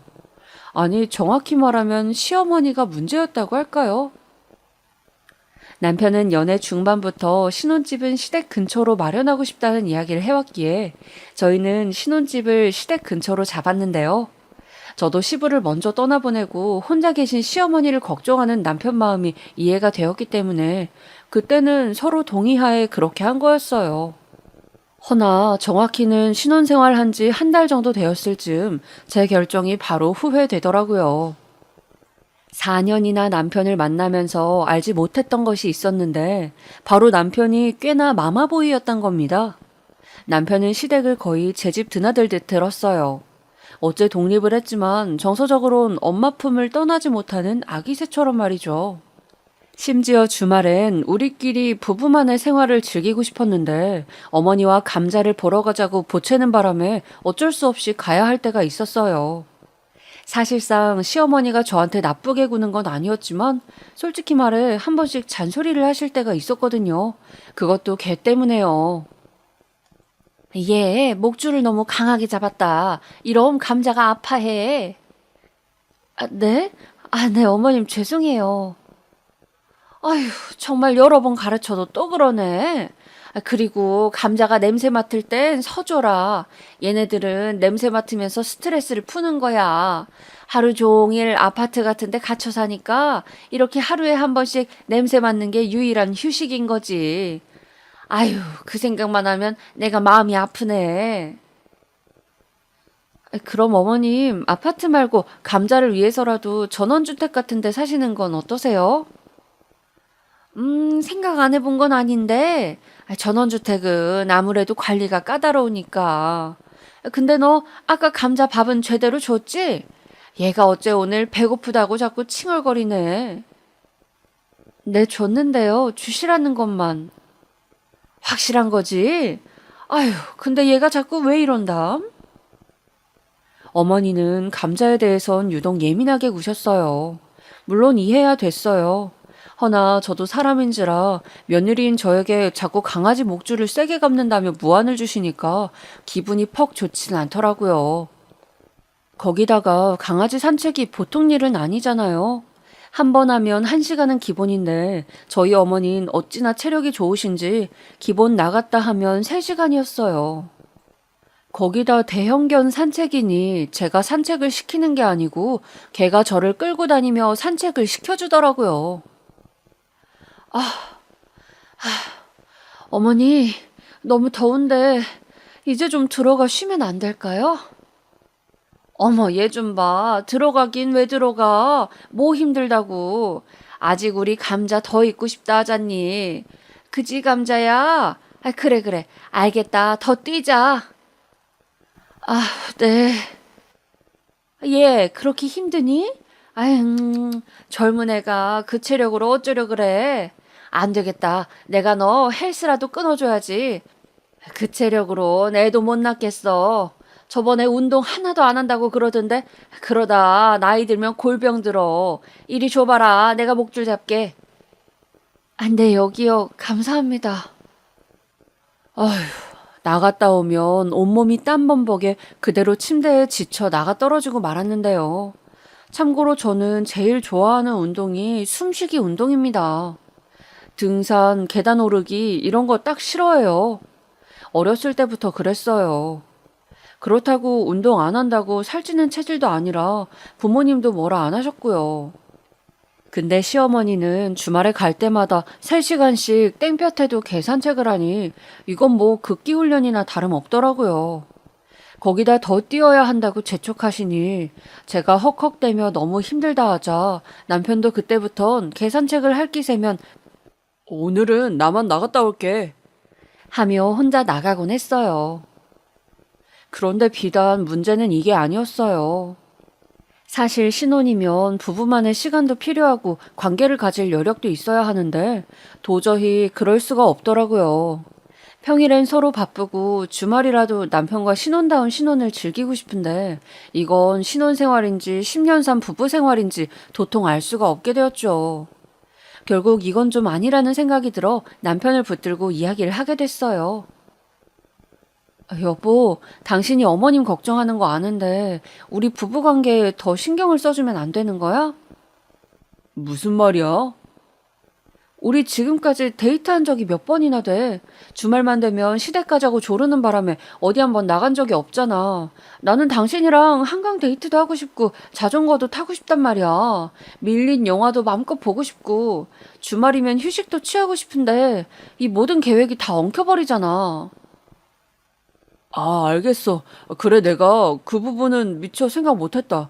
알겠어. 앞으로는 엄마 집 가는 횟수는 줄일게. 남편은 곧바로 미안하다며 사과했고, 앞으론 저와의 시간에 더 공을 들이겠다고 했어요. 저도 이제 주말의 일상이 변하길 잔뜩 기대하고 있었죠. 근데 역시나 불길한 예감은 적중했어요. 그 다음 주 주말이 되자 기대되는 마음으로 새로 산 옷도 입고 향수도 뿌리고 준비를 마치고 나왔는데 남편이 시어머니 전화를 받더니 곤란한 표정으로 그러더라고요. 엄마가 갑자기 동창회 모임이 생겨서 감자를 봐달라는데. 뭐? 아니 갑자기? 이걸 갑자기 말씀하시면 어떡하자는 거야. 그럼 우리 약속은. 몰라. 안 된다고 해. 우리 약속이 선약이잖아. 그게 여보. 근데 엄마도 말하는 걸 깜빡하셨대. 감자 못 돌봐주면 우리 엄마 또 난리 칠 것 같은데. 여보, 저기 미안한데 오늘은 당신 혼자 자전거 타면 안 될까? 아니면 내가 좀 이따 상황 보고 밤에 한강으로 나갈게. 그래, 그렇게 하면 되겠다. 뭐라고? 지금 장난해? 제가 결국 너무 화가 나 빽 소리를 지르자 남편도 움찔하더라고요. 그런데 그 순간 시어머니로부터 전화가 왔더군요. 네, 어머니. 얘야, 미안하다. 내가 동창회가 오늘인 줄 깜빡했지 뭐니. 오늘 하루만 감자 좀 받아오. 정말 미안하다. 대신 내가 올 때 너 좋아하는 단팥빵 사오마. 부탁한다, 아가. 속이 타들어가는 제 심정은 모르고 시어머니는 그렇게 해맑게 웃으며 전화를 끊으셨습니다. 결국 그날 남편과 함께 울며 겨자 먹기로 감자를 보러 가야 했네요. 근데 돌보는 내내 화가 나 있어서 표정도 안 풀리고 감자가 애교를 부려도 꼴 보기가 싫더라고요. 솔직히 시어머니가 동창회 약속 깜빡한 건 그렇다 치고 매번 감자를 왜 저희에게만 맡기려고 하시는 건지 정말 이해가 안 됐습니다. 그래서 이 문제에 대해 남편과 상의한 끝에 저 나름대로 해결 방법을 찾아 말씀드려봤어요. 저 어머님, 요즘은 강아지 애견 호텔도 있고 펫시터라고 해서 집으로 와 방문해 돌봐주는 사람도 있거든요. 혹시 어딜 가실 일 있을 때 펫시터를 고용해 보시는 건 어때요? 뭐? 펫시터? 베이비시터 같이 뭐 그런 거니? 네, 어머님, 절대 이상한 사람이 아니고요. 언제든지 연락하실 수 있어요. 강아지 상태도 확인할 수 있고요. 제 친구도 출장 가거나 여행 갈 땐 펫시터를 고용한다고 하더라고요. 아, 그리고 애견 호텔도 되게 좋아요. 시설도 깔끔하고 위생적인 곳 많고요. 아이고, 얘 아무리 그래도 그렇지 네 친구 너무 책임감 없는 거 아니니? 네? 아니, 어떻게 지 새끼를 다른 사람 손에 맡겨? 여행을 포기하든 출장을 포기하든 해야지. 나는 그런 마음으론 새끼 안 기른다. 아휴, 참 말세네 말세야. 이래서 강아지 키우는 사람들은 책임감이 강해야 해. 네, 이야기는 결국 이렇게 끝이 나버렸어요. 제가 더 이야기 꺼낼 수도 없게 어머니 측에서 마무리가 되고 말았죠. 주소와 사진까지 준비해가 일일이 보여드리며 설명해드렸건만 모두 헛발질이었어요. 하지만 그러던 중 시어머니와 정말 사이가 안 좋아진 일이 생기고 말았는데요. 지금 생각해도 이건 화가 많이 나는 일입니다. 그날은 저희 친정엄마 생일날이었는데요. 엄마와 오랜만에 백화점 쇼핑도 하고 이것저것 맛있는 것도 먹으면서 모녀의 데이트를 즐기려고 레스토랑도 예약해둔 날이었어요. 근데 엄마가 저희 남편도 끼워야 하지 않겠냐며 남편까지 부르자고 하더라고요. 저야 시어머니 생신 때 가긴 했지만 사실 저희 엄마 아빠는 굳이 사위까지 생일에 못하러 부르냐며 안 부르시는 성격이셨는데 오랜만에 사위 얼굴이 보고 싶었나 봐요. 그래서 그날 엄마랑 같이 시간 보내지 않겠냐며 남편의 의사를 먼저 물어봤더니 장모님 생신이라고? 아유, 나야 불러주시면 좋지. 맛있는 것도 얻어먹고. 하면서 흔쾌히 수락했어요. 당시 회사에서 정말 미친 듯이 일만 했기 때문에 모처럼의 휴가라니 너무너무 설레었습니다. 특히 엄마 본 지도 오래되어 보고 싶었고요. 엄마 생일이 평일이었기에 남편과 저 모두 연차까지 쓰고 만반의 준비를 다 해놓았습니다. 근데 당일날 준비를 다 하고 나가려는데 전화벨이 울리더라고요. 불길한 예감이 들었는데 아니나 다를까 시어머니였어요. 엄마, 무슨 말이에요? 사고를? 알겠어요. 지금 바로 갈게요. 무슨 일인데 그래? 어머니 사고 당하셨대? 아니, 엄마가 아니고 감자가 교통사고를 당했나 봐. 얼른 병원으로 가봐야 할 것 같은데? 감자가? 얼마나 다쳤는데? 모르겠어. 얼마나 다친 건지 모르겠는데 엄마가 지금 울고 난리가 났네. 감자가 사고가 났단 소식엔 저 역시 가슴이 철렁했어요. 믿긴 했지만 그래도 오랫동안 보아 정이 든 개이니까요. 근데 순간 레스토랑에서 딸이 사준 이쁜 원피스를 입고 기다리고 있을 엄마가 스쳐 지나가더라고요. 근데 우리 엄마 생일은? 엄마 기다리고 있을 텐데. 그러네. 장모님 어쩌지? 남편도 어쩔 줄 몰라 했어요. 그 상황에서 남편이라도 그럼 친정엄마에게 가 이런 상황이 생겼다고 설명드리라고 했다면 저는 곧바로 엄마한테 갔을 거예요. 근데 남편도 아무 말 못하고 그냥 쩔쩔매고만 있더라고요. 결국 그런 남편이 답답해서 제가 결단을 내렸죠. 나도 엄마가 기다리시니까 그럼 일단은 거기 먼저 들렸다 갈게. 그렇게 말하고 저는 최대한 빨리 엄마가 있는 식당으로 향했어요. 가는 내내 엄마를 생각하면 마음이 그리 썩 좋진 않았지만 엄마는 얘기를 들으시더니 심각한 상황임을 인지하시고 얼른 병원으로 가보라 하시더라고요. 엄마도 나름 기대를 많이 하셨겠지만 그렇게 저도 엄마도 아쉬운 마음을 뒤로한 채 헤어진 후 병원에 도착했죠. 이미 시어머니는 병원이 떠나가라 울고 계시더라고요. 우리 감자 어떡하면 좋으니? 어머니 저 왔어요. 어머니는 제 목소리도 들리지 않는 듯 계속 하염없이 울기만 하셨어요. 나중에 남편이 저를 보곤 어떻게 된 상황인 건지 설명해 주더군요. 어머니가 잠시 목줄을 놓치는 사이 갑자기 감자가 도로가로 뛰어들었는데 마침 지나가던 작은 소형차에 살짝 부딪혔고 지금 현재 가벼운 수술 중이라 끝나면 회복이 된다고 하더라고요. 어머님 그래도 다행이에요. 다행? 이게 무슨 다행인 일이니? 제 말은 더 큰 사고로 번지지 않아서 다행이란 얘기예요.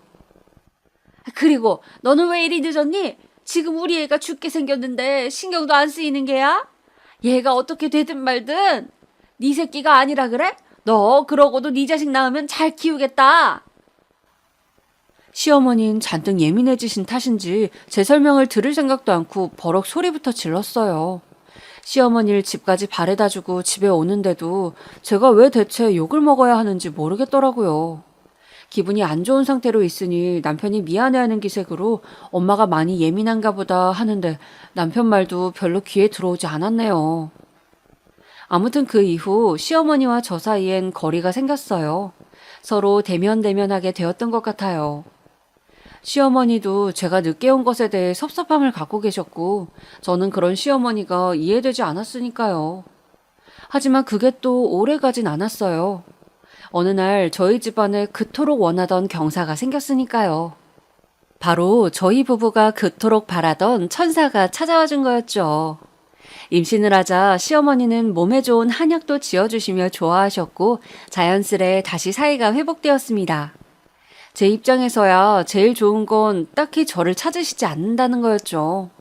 그리고 출산을 하고 육아로 미친 듯이 바쁜 와중에 시댁엔 도저히 신경 쓸 여력이 없었기 때문에 더더욱 갈등이 생길 일이 없었습니다.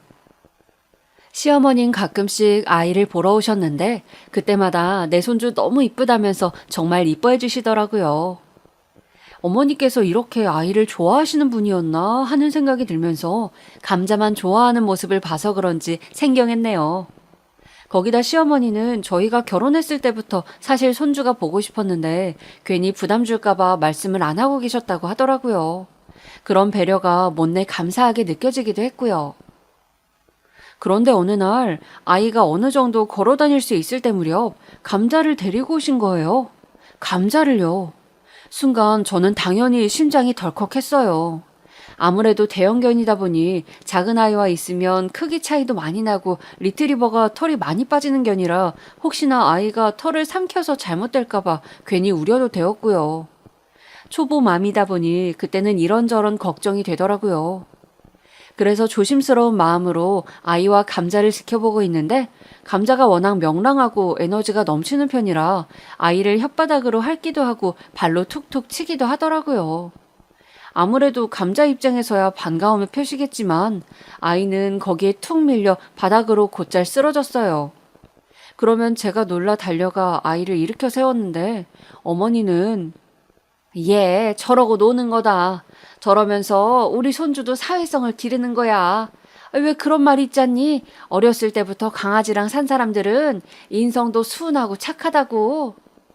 라고 하셨어요.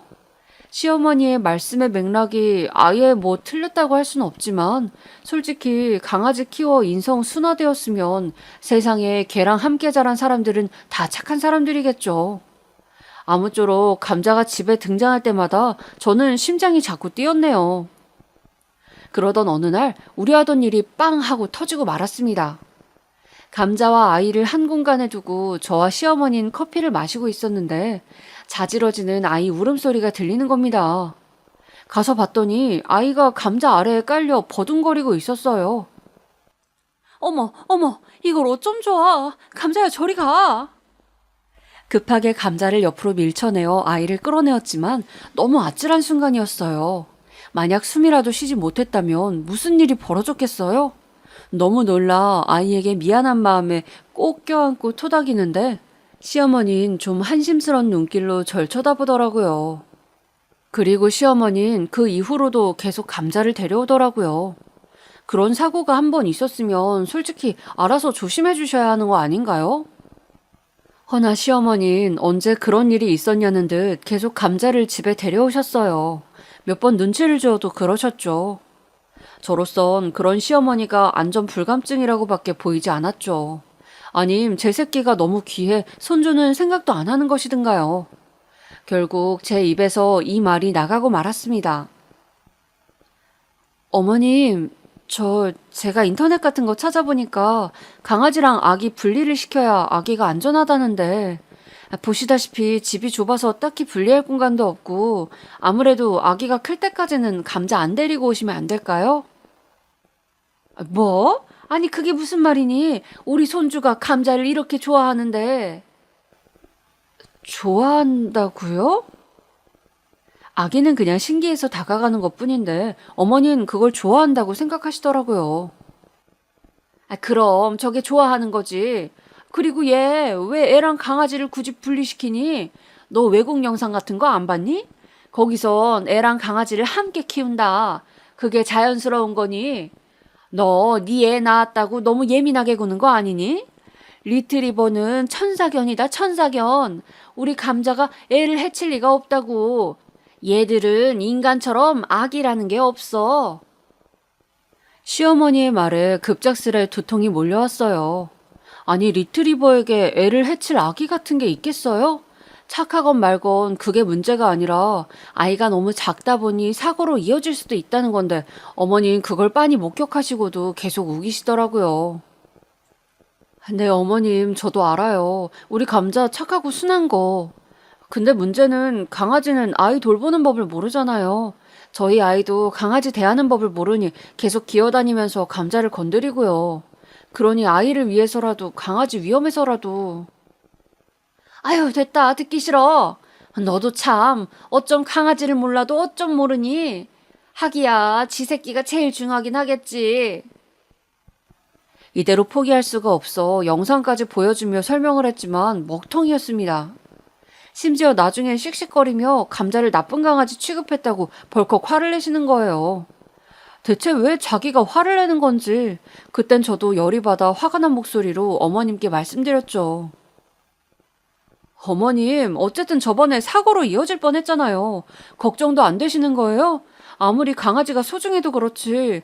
우리 정희는 어머님 손녀잖아요. 손녀딸 귀하지 않으세요? 그러자 제 말에 어머니는 짐짓 가만히 있으시더니 저를 노려보시더군요. 그 섬뜩한 눈길에 저도 모르게 움찔했습니다. 그래, 어디 네 소원대로 돌아가마. 다신 감자 데리고 오지 않는다고. 감자야, 가자. 솔직히 그날 어머니와 목소리를 높여 언쟁을 벌이고 난 후엔 저도 마음이 찝찝했습니다. 근데 어머님은 이번 일로 단단히 삐지신 건지 저에게 연락도 없으시고 문자에 답장도 안 하시더라고요. 심지어 남편에게도 자기는 며느리 없다고 생각하며 살아야 마음이 편하단 말을 하셨다는데 솔직히 말해 너무 옹졸하더군요. 명절날엔 가끔 찾아뵈어도 비꼬는 말씀을 해 제 심기를 살살 긁기까지 했어요. 정희는 어디 있니? 집에 강아지가 있으니까 애는 친정에 맡기고 왔어요. 하, 왜? 우리 감자가 정희 때릴까봐? 아이고, 그래, 그럼 안 되지. 그럼 큰일 나지. 아유, 엄마, 왜 그래, 자꾸. 그럼 이 사람도 진짜 스트레스 받아.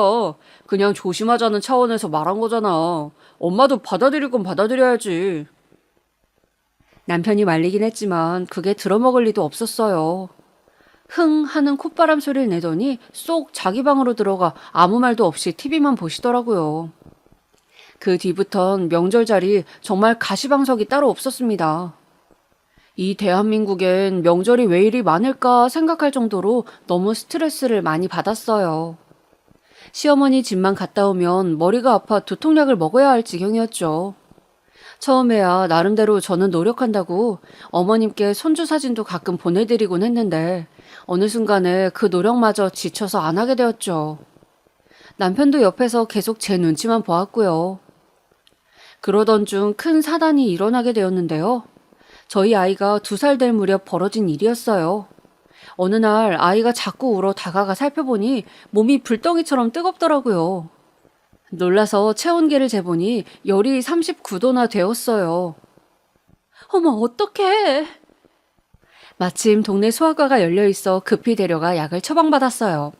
그리고 아이 곁에서 열이 떨어지기만을 기다리며 열심히 아이를 간호하고 있었죠. 근데 때마침 어머니에게서 오랜만에 연락이 온 거예요. 자기가 나갈 일이 있는데 감자 밥을 먹이러 와달라는 문자였죠. 마침 남편이 출장을 간지라 부탁할 사람이 저밖에 없었던 거였어요. 근데 저 역시 아이에게 매여 있으니 갈 수 있는 상황이 안 되어 못 간다고 말씀을 드렸습니다. 그랬더니 시어머니께서 잠자코 아무 말씀 없이 전화를 끊으셨어요. 아이가 아프다고 했으니 알아들으셨겠지 싶어 저는 다시 우리 아이 열이 떨어지기만을 기다리고 있었죠. 그런데 그날 밤 갑자기 쿵쿵쿵 문소리가 들려 나가보았더니 시어머니 얼굴이 인터폰 너머에 보이는 거예요. 이 밤중에 무슨 일이지 싶어 문을 열었는데 어머님 무슨 일이에요? 그 순간 깜짝 놀랐습니다. 시어머니가 제게 손을 번쩍 치켜드는데 뺨을 맞는 줄 알았거든요. 살면서 한 번도 누구에게도 한 번 안 맞아본 뺨을요. 어머니, 지금 저 때리려 하신 거예요? 걔보다 못한 년? 네 새끼만 중요하냐? 네 새끼만 중요해. 너는 이제부터 우리 집 며느리 아니다. 다신 시댁 문턱 넘을 생각하지 마. 뭐라고요? 지금 저한테 걔보다 못한 년이라 하신 거예요? 그래. 시어머니 그 말만 한 채 돌아가 버리셨고 저는 이 일을 두고 지금 내가 무슨 일을 당한 건가 생각할 틈도 없이 황당함에 말이 나오지 않았어요. 그러다 출장 갔던 남편이 돌아왔을 때 쌓인 화를 그대로 풀게 되었죠. 어머니가 나보고 며느리 아니래. 네 새끼만 중요하냐고. 나보고 걔만도 못한 년이래. 내가 왜 이런 취급받으며 살아야 해? 정말? 엄마가 그랬단 말이야? 그래, 내가 없는 말을 지어내겠어? 당신 엄마 진짜 미친 사람 같아. 그런데 마마보이인 남편이 자기 엄마 욕하는 말에도 대꾸하지 않고 가만히 듣더니 이내 알겠다며 뭔가 결심이 선 듯한 얼굴로 다시 나가더라고요. 그리고 남편은 그 다음날 새벽에 들어왔어요. 그때까지도 남편이 무슨 행동을 할지 알 길이 없었습니다. 남편이 무슨 일을 저질렀는진 시어머니의 전화로 어렴풋이 짐작하게 되었어요. 너 감자 데리고 바다 구경 시켜준다더니 어디 있니? 감자 좀 보여줘봐라. 영상통화하게. 엄마, 감자 팔아버렸어요. 뭐? 그게 무슨 말이니? 팔아버렸다니? 개장수한테 팔았다고요. 그 말에 시어머니는 역시나 곧장 숨을 헐떡이며 집으로 달려오셨고 떨리는 목소리로 다시금 남편에게 물으셨어요. 거짓말이지? 너 그냥 엄마한테 화나서 그런 말 하는 거지?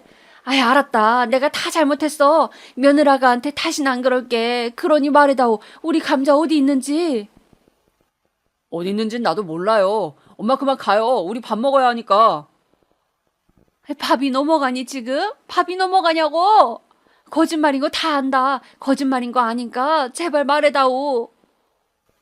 시어머니는 애통할 만큼 계속해서 거짓말인 걸 안다고 감자가 어디 있는지 말해달라 했어요.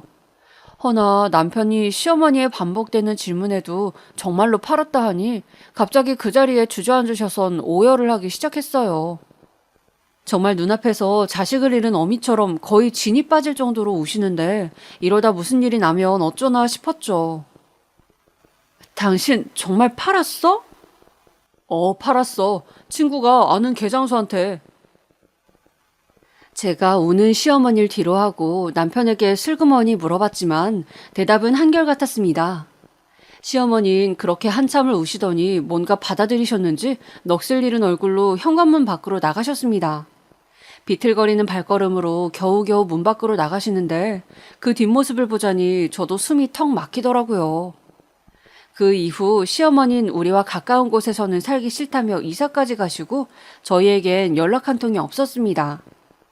남편이 가끔 연락을 드렸지만 아예 받지 않으셨죠. 아마 감자를 잃은 상사병으로 시름시름 알아누워 계신 듯 했어요.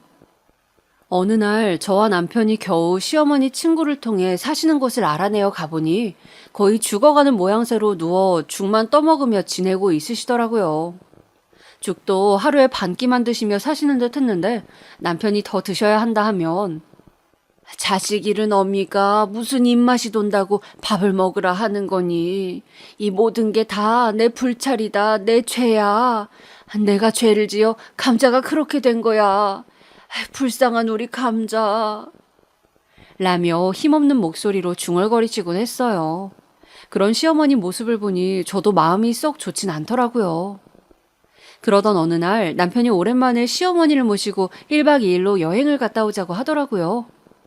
물론 그때까지 시어머니는 저희와 아예 이야기를 하려 하지도 않으셨어요. 그런데 남편이 어떻게 잘 구슬렸나 보더라고요. 제가 잘못한 건 없었지만 괜히 죄송하다고 시어머님한텐 고개를 못 들겠더라고요. 내가 남편에게 화만 안 냈으면 이렇게까지 되진 않았을 텐데 같은 생각이 머릿속에 계속 맴돌았거든요. 그렇게 남편은 시어머니를 거의 끌어내다시피 하여 차에 태우곤 어딘가로 향했어요. 가시는 내내 시어머니는 아무 말씀 없으셨지만 그래도 오랜만에 밖에 나오신 게 좋은지 창밖을 계속 바라보고 계셨습니다. 아마도 감자와 여길 왔다면 좋았겠구나 하는 생각을 하시는 것 같았어요. 해안가 도로를 2시간가량 달려 도착한 곳은 정원이 있는 이쁜 주택이었어요. 와, 예쁘네. 여기가 당신 친구가 하는 펜션이라고? 들어가 보자. 그런데 그때였어요. 어딘가 개 짖는 소리가 들리더라고요. 설마 하여 남편을 보았는데 빙그레 웃더군요. 시어머니의 시선이가 닿은 곳엔 금색 털을 지닌 감자가 꼬리를 살랑거리며 우리를 보고 있었어요. 그리고 시어머니가 두 손을 넓게 벌리자 감자는 그 품속으로 달려들었어요. 어머, 감자야! 감자야! 아이고, 내 새끼! 아이고! 그래, 엄마 왔다! 엄마야! 그렇게 감자와 다시 재회하게 된 시어머니는 엉엉 울며 감자를 오래도록 끌어안으셨고 그제서야 알게 된 사실이지만 남편은 감자를 팔아버린 게 아니라 여기 친구하는 펜션에 맡겨두고 있었더라고요. 저희 가족은 그날 펜션에서 바닷소리를 들으며 오랜만에 감자와 함께 삼겹살을 구워 먹으며 단란한 시간을 보내었어요. 그리고 오래도록 못한 많은 이야기를 나누었죠. 그럼 그렇지. 당신도 감자와 함께한 시간이 긴데 아무리 화났다 해도 감자를 죽게 내버려둘 사람은 아니라 생각했어. 그랬어? 그래도 개장수한테 팔아버렸다면 어쩌니? 나 거의 죽기 직전이었어, 이 녀석아. 알아요. 근데 이렇게 안 하면 엄마가 계속 감자한테 빠져서 정신을 못 차릴 것 같았어요. 아무리 그래도 손주 아픈데 걔 안 챙겼다고 며느리한테 손 올린 건 너무하잖아요. 그래, 나도 안다, 알아. 미안해, 며느라가. 미안해. 내가 괜히 시어머니랍시고 꼬장을 부렸어. 나도 앞으로 조심하마. 그리고 어머니는 한참을 펜션을 둘러보시더니 돌아가는 길에 이런 말씀을 하시더라고요. 감자가 넓은 펜션에서 행복하게 뛰어 지내는 모습이 너무 좋아 보였다고. 어차피 이사 간 김에 아예 시골로 내려가 사시겠다고요. 괜찮으시겠어요, 어머니? 전원주택 손 많이 가실 텐데. 괜찮아. 힘들겠지. 그래도 우리 감자가 행복하다면야. 어차피 아파트는 주민들 항의도 많았고 대형견 살기엔 안 좋잖아. 그건 그래요, 엄마. 잘 생각했어요. 내가 집사람이랑 알아볼게요. 시어머니가 결정을 내리신 후엔 저희는 시골 쪽에 이쁜 집을 알아보러 다녔고 나름 평수가 큰 전원주택을 만나게 되었어요. 잔디밭도 앞에 있어 감자가 뛰어다니기도 너무 좋겠더라고요. 리트리버 수명이 그리 긴 편이 아닌데 남은 생 시어머니와 감자가 이곳에서 행복하게 사신다면 너무 좋을 것 같아 그렇게 집 한 채를 마련해드렸습니다. 시어머니 역시 이곳을 보시더니 환호성을 지르시면서 무척 행복해 하시더라고요. 어머님, 좋으세요? 그럼 너무 좋지. 고맙다, 우리 며느라가. 이제 나 용서한 거지? 네, 마음 다 풀었어요. 걱정 마세요. 고맙다. 내가 무슨 복이 있는지 우리 감자도 만나고 아량 넓은 며느라가도 두었네. 그래도 늙은이 너무 시골에 혼자 두지 말고 가끔은 놀러 와야 해. 그리고 저와 시어머니는 해피엔딩이라면 해피엔딩인 결말을 맞이하게 되었어요. 시어머니 때문에 스트레스 받고 힘들었던 시간이 길어 그런지 막상 시어머니와 화해하게 됐을 땐 괜히 눈물도 나더라고요. 아무쪼록 지루하셨을 긴 저의 이야기 들어주셔 감사하고요. 날씨 많이 더운데 모두 더위 조심하시고요. 항상 여러분들의 가정에 행복과 평안이 가득하길 바랍니다.